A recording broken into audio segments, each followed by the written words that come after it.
Welcome to the Basic Law Education Series for Tertiary students, Lecture 2.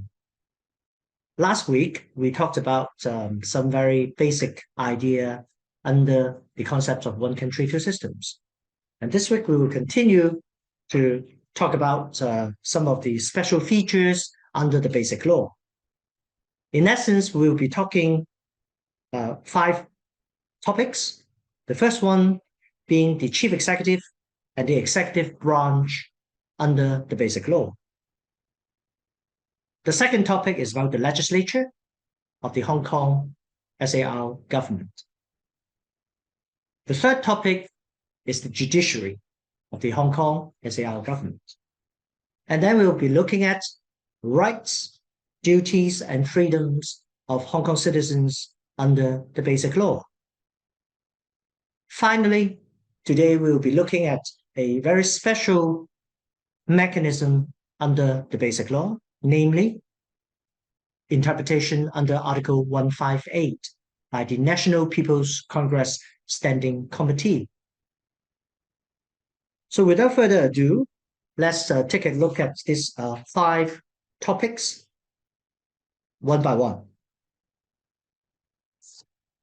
Hong Kong's unique structure under the one country, two system model is that Hong Kong adopts certain elements of the separation of powers. But I must emphasize that Hong Kong's model is rather different from the Western style democracy, separation of powers. Under the Basic Law, we do have 3 branches of the government, namely the executive branch, the legislative branch, and the judicial branch. However, Hong Kong is only a special administrative region within China. Hong Kong is part of China. There's only one constitution for China, which is the Chinese constitution. And Hong Kong, of course, is under the governing power of the national constitution. So with that difference, Hong Kong unique constitutional model worth further exploration. Let's take a look at the executive branch of Hong Kong government. The head of the Hong Kong government is the chief executive. And under the Basic Law, the chief executive shall be elected or selected by consultation. We shall be looking at the exact provisions a bit later. The important thing to note at is that the chief executive is the head of Hong Kong government, but he is also responsible to the central government. So this is a unique position for the head of Hong Kong. The chief executive is also the head of all civil servants in Hong Kong. And in Hong Kong, we have different bureaus, we have different departments running the day-to-day affairs of Hong Kong. Chief executive, of course, is the head. Like I said, we will be looking at the special provisions under the Basic Law in a minute. The power of the chief executive is very widely specified under the Basic Law, but mostly he is responsible for the running of the Hong Kong government. The second branch of the government, of course, is the legislature. And in Hong Kong, we have our Legislative Council, which is in a way similar to a parliament or a congress of a Western-style democracy. But then again, it's different because, like I said before, Hong Kong is not an independent country. It is a special administrative region within China. So when you compare the power of a Congress or a parliament to the Legislative Council of Hong Kong, one should take note of this fundamental difference. The Legislative Council is essentially responsible for making laws in Hong Kong. the laws, the bills, the proposal usually made by the government. And then the legislative councillors will vet, review, debate the law, and if necessary, make amendments. The laws, of course, will become effective after the signing or recognition by the chief executive, and also a special procedure to register Hong Kong Legislative Council legislation with the National People's Congress in Beijing. Again, this is a very unique system, and we will be looking at the special provisions in a minute. Another important functions of the Legislative Council, of course, is to approve the budget of the Hong Kong government. So every year, under the Basic Law, the Financial Secretary is required to attend the Legislative Council to make a presentation of their proposed budget for the forthcoming year of the Hong Kong government. There are a number of important functions to be exercised by the Legislative Council, which again, we'll be looking at them in a minute. They include appointment of senior judges or endorsement of senior judges, monitoring government's actions, and that's why the chief executive is required to attend the Legislative Council to account for its policy matters. The third branch of the Hong Kong government is the judiciary. And Hong Kong is famous for its independent judiciary. Under the Basic Law, again, we will be reading all these provisions in a minute, guarantees an independent judiciary, meaning the judges in Hong Kong decide cases entirely on their own, without interference. There are a number of important features for Hong Kong judges. For example, there's an established mechanism how new judges are to be appointed. After all, they are appointed by the chief executive, but there should be a recommendation committee to recommend new judges to the chief executive. There's another very special feature in Hong Kong about the judiciary is the Court of Final Appeal. One may remember that before the handover in 1997, in Hong Kong, all the cases for the final appeal rested with the Privy Council of the House of Lords in London. So all the cases, you need to go to the UK for final appeal. After 1997, under the Basic Law, we have our own Court of Final Appeal, which is the ultimate highest court in Hong Kong. A very, very important feature of the Hong Kong Court of Final Appeal is its composition. Usually, the Court of Final Appeal have 5 judges, including the Chief Justice, and 3 Hong Kong judges. But under the Basic Law, which again we'll be looking at the specific provisions later on, a non-permanent overseas judge may, as required, be invited to sit on our Court of Final Appeal. And this foreign judge usually is a prominent judge from other common law jurisdictions. At present, at the time of recording, there is a panel of non-permanent overseas judges, and there are 10 of them. Most of them are from the United Kingdom, and there are also a number of them from Australia, and there's one from Canada. So you can see that this unique structure allows Hong Kong highest court to tap onto the expertise from other Commonwealth jurisdictions, which actually give a lot of confidence to local and international investors. I must say that this unique arrangement allowing foreign judges to sit on a jurisdiction highest court is unique in the world. Not many countries' jurisdictions have this kind of arrangement. Next, I'm going to touch upon rights, duties, and freedom under the Basic Law. it is important to note that the two international covenants on human rights are applicable in Hong Kong. They are ICCPR, International Covenant on Civil and Political Rights. And this is actually the sort of yardstick of international human rights standard. And under the Basic Law, they are specifically referred to in Hong Kong, and they are applicable under the Basic Law. Again, we'll be looking at the exact provisions later on. The important freedoms of speech, press, association, assembly, procession, demonstration, to form trade unions, to strike, they are all included in the Basic Law, including other well-known principle of equality before law,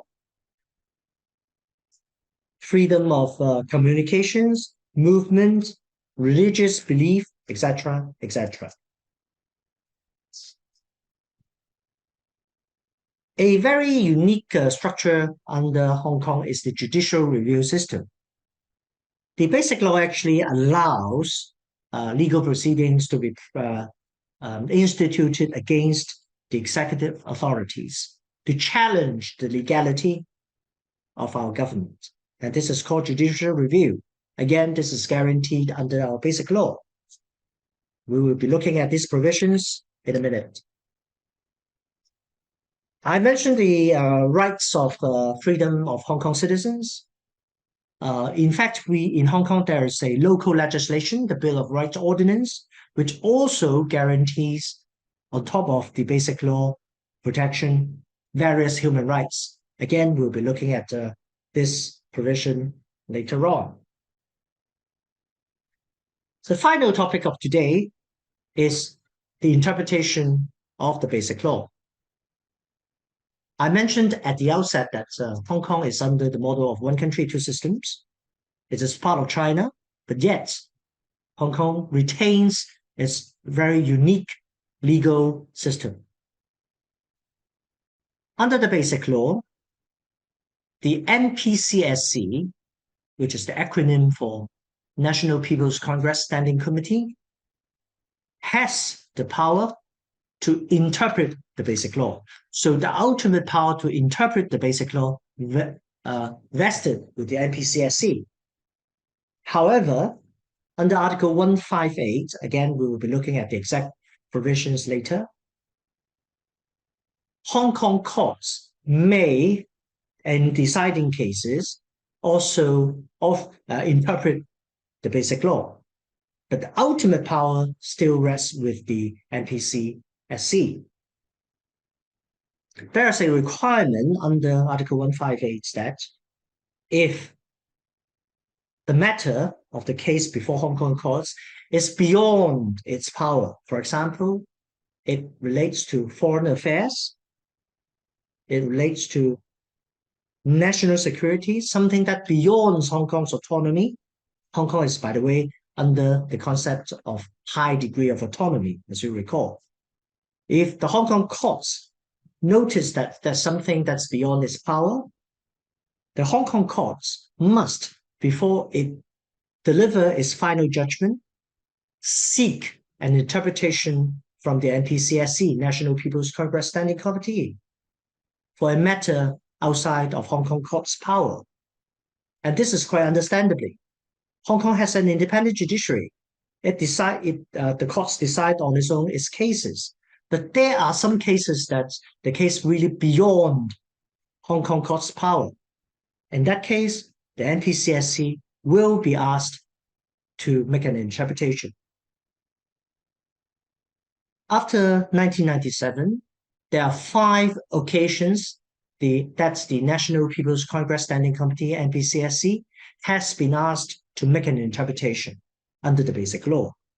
There's one more interpretation, the 6th time, by the NPCSC relating to national security law, which is outside the topic of today. In any event, whether it's 5 times or 6 times, the NPCSC has exercised its power to interpret. You can say that they exercise this power with a lot of restraint. 26 years, only 6 times, MPCSC is asked to make an interpretation. And all these 6 times, they are relating to some constitutional matters, something that Hong Kong cannot decide on its own. For example, in 1999, the first time the MPCSC is asked to make an interpretation is to do with the right of abode of citizens born or in China, in the mainland China, whether they have a right of abode in Hong Kong. So this is something not Hong Kong can decide on its own. That's 1999, a right of abode MPCSC interpretation. The second time MPCSC was asked to make an interpretation is to do with the political reform of Hong Kong. How Hong Kong's political system is going to be developed, and the MPCSC is asked to make an interpretation. And in the end, a 5-step political reform model was created or was announced by the MPCSC. The third time the MPCSC was asked to make an interpretation is to do with the term of the chief executive. We looked at that before. The term of the chief executive of Hong Kong is 5 years. And our first chief executive, in his second term, because of health reason, he had to resign. So interpretation was asked whether the new chief executive, the replacement chief executive, should serve the remaining term or should serve 5 years. Again, this is something to do with our constitutional structure, not Hong Kong courts or Hong Kong can decide on its own. The fourth time the MPCSC was asked to make an interpretation is to do with immunity, diplomatic immunity. There's a famous case called Congo case. The MPCSC decided whether a foreign government-related body should enjoy full immunity. Again, this is to do with foreign affairs. Hong Kong courts cannot decide on its own. The fifth time, the Hong Kong basic law needs to be interpreted by MPCSC is, we call it the oath-taking saga. 2 young legislators were elected to Legislative Council, and they refused to make a proper oath-taking before they take the office as a legislative councillor. And the MPCSC was asked to make an interpretation. What is the requirement under the oath-taking process? Again, this is something to do with the constitutional arrangement. Hong Kong courts cannot decide on its own. And that's why MPCSC has to come out and make an interpretation. I mentioned that there is a 6th-time interpretation by the MPCSC on the national security law, which is outside the ambit of today's topic.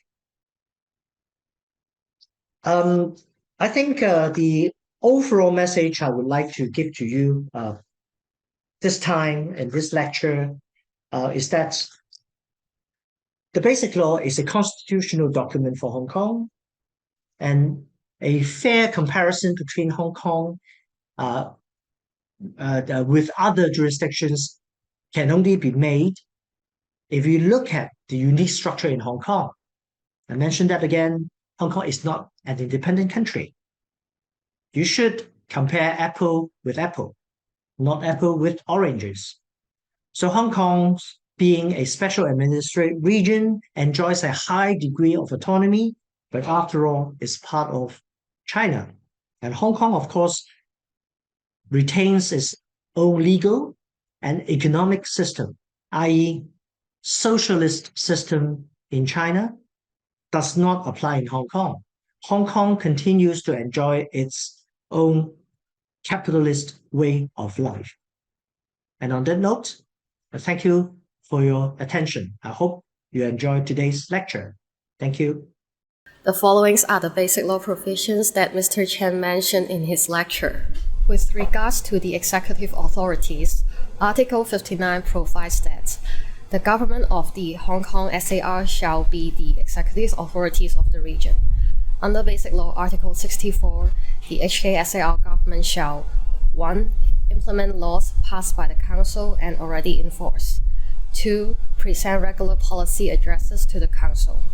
3. Answer questions raised by members of the Council. And 4. Obtain approval from the Council for taxation and public expenditure. The government must abide by the law and be accountable to the Legislative Council of the region. As for who is the head of the HKSAR government, Basic Law Article 43 provides that the Chief Executive of the HKSAR shall be the head of the HKSAR and shall represent the region. With regards to the eligibility of the CE, Article 44 states that the Chief Executive of the HKSAR shall be a Chinese citizen of not less than 40 years of age who is a permanent resident of the region with no right of abode in any foreign country and has ordinarily resided in Hong Kong for a continuous period of not less than 20 years. With regards to the power of the Chief Executive, Article 48 provides that the Chief Executive of the HKSAR shall exercise the following powers and functions. 1. To lead the government of the region. 2. To be responsible for the implementation of this law and other laws which, in accordance with this law, apply in the HKSAR. 3. To sign bills passed by the Legislative Council and to promulgate laws. To sign budgets passed by the Legislative Council and report the budgets and final accounts to the Central People's Government for the record. 4. To decide on government policies and to issue executive orders. 5. To nominate and to report to the Central People's Government for appointment the following principal officials: Secretaries and Deputy Secretaries of Departments, Director of Bureau, Commissioner Against Corruption, Director of Audit, Commissioner of Police, Director of Immigration and Commissioner of Customs and Excise, and to recommend to the Central People's Government the removal of the above-mentioned officials. 6. To appoint or remove judges of the courts at all levels in accordance with legal procedures. 7. To appoint or remove holders of public office in accordance with legal procedures. 8. To implement the directives issued by the Central People's Government in respect of the relevant matters provided for in this law. 9. To conduct on behalf of the government of the HKSAR external affairs and other affairs as authorized by the central authorities. 10. To approve the introduction of motions regarding revenues or expenditure to the Legislative Council. 11. To decide in the light of security and vital public interests whether government officials or other personnel in charge of government affairs should testify or give evidence before the Legislative Council or its committees. 12. To pardon persons convicted of criminal offenses or commute their penalties. And 13. To handle petitions and complaints. With regards to the accountability of the CE, Article 43 states that the Chief Executive of the HKSAR shall be accountable to the Central People's Government and the HKSAR in accordance with the provisions of this law. Therefore, CE is a bridge between the central government and the residents in Hong Kong. As for the CE election, Article 45 provides that the Chief Executive of the HKSAR shall be selected by election or through consultations held locally and be appointed by the Central People's Government. The method for selecting the Chief Executive shall be specified in the light of the actual situation in the HKSAR and in accordance with the principle of gradual and orderly progress.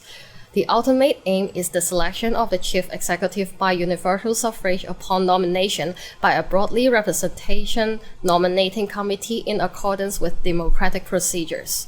The specific method for selecting the Chief Executive is prescribed in Annex 1, Method for the Selection of the Chief Executive of the HKSAR. Next is the Legislative Council. Article 66 provides that the Legislative Council of the HKSAR shall be the legislature of the region. The Legislative Council of HKSAR is vested with wide lawmaking powers. Article 68 provides that the Legislative Council of the HKSAR shall be constituted by election. The method for forming the Legislative Council shall be specified in the light of the actual situation in the HKSAR and in accordance with the principle of gradual and orderly progress. The ultimate aim is the election of all the members of the Legislative Council by universal suffrage. The specific method for forming the Legislative Council and its procedure for voting on bills and motions are prescribed in Annex 2. Method for the formation of the Legislative Council of the HKSAR and its voting procedures. As for the powers and function of the Legislative Council, Article 73 provides that the Legislative Council of the HKSAR shall exercise the following powers and functions. 1. To enact, amend, or repeal laws in accordance with the provisions of this law and legal procedures. 2. To examine and approve budgets introduced by the government. 3. To approve taxation and public expenditure. 4. To receive and debate the policy addresses of the Chief Executive. 5. To raise questions on the work of the government. 6. To debate any issue concerning public interests. 7. To endorse the appointment and removal of the judges of the Courts of Final Appeal and the Chief Justice of the High Court. 8. To receive and handle complaints from Hong Kong residents. 9. If a motion initiated jointly by 1/4 of all the members of the Legislative Council charges the Chief Executive with serious breach of law and dereliction of duty, and if he or she refuses to resign, the Council may, after passing a motion for investigation, give a mandate to the Chief Justice of the Court of Final Appeal to form and chair an independent investigation committee. The committee shall be responsible for carrying out the investigation and reporting its findings to the Council. If the committee considers the evidence sufficient to substantiate such charges, the Council may pass a motion of impeachment by 2/3 of majority of all its members and report it to the Central People's Government for decision. And 10. To summon, as required when exercising the above-mentioned powers and functions, persons concerned to testify or give evidence. Next is the judiciary. Article 80 provides that the courts of the HKSAR at all levels shall be the judiciary of the region, exercising the judicial power of the region. Hong Kong adopts a separate, different common law legal system compared to the system in China. As for the structure of the judiciary, Article 81 states that the Courts of Final Appeal, the High Court, District Courts, Magistrates' Court, and other special courts shall be established in the HKSAR. The High Court shall comprise the Courts of Final Appeal and the Courts of First Instance. The judicial system previously practiced in Hong Kong shall be maintained except for those changes consequent upon the establishment of the Court of Final Appeal of the HKSAR. Article 83 also provides that the structure, powers, and function of the courts of the HKSAR at all levels shall be prescribed by law. As for the final adjudication power, Article 82 provides that the power of final adjudication of the HKSAR shall be vested in the Court of Final Appeal of the region, which may as required invite judges from other common law jurisdictions to sit on the Court of Final Appeal. The Basic Law also guarantees judicial independence. Article 85 states that the courts of the HKSAR shall exercise judicial power independently, free from any interference. Members of the judiciary shall be immune from legal action in the performance of their judicial functions. Article 84 states that the courts of the HKSAR shall adjudicate cases in accordance with the laws applicable in the region as prescribed in Article 18 of this law and may refer to precedents of other common law jurisdictions. According to the Basic Law Article 160, upon the establishment of the Hong Kong SAR, the laws previously enforced in Hong Kong shall be adopted as laws of the region, except for those which the Standing Committee of the National People's Congress declares to be in contravention of this law. If any laws are later discovered to be in contravention of these laws, they shall be amended or cease to have force in accordance with the procedure as prescribed by this law. Documents, certificates, contracts, and rights and obligations valid under the laws previously enforced in Hong Kong shall continue to be valid and be recognized and protected by the Hong Kong SAR, provided that they do not contravene this law. The laws referred above include case laws. The Basic Law also safeguards rights, duties, and freedoms of Hong Kong residents. The fundamental rights, duties, and freedoms enjoyed by the Hong Kong residents are prescribed under Chapter 3 of the Basic Law. Most of the rights protected under the common law system and traditional rule of law concept are enshrined in this constitutional document. The fundamental principles of the rule of law, such as no one is above the law, are recognized by the Basic Law.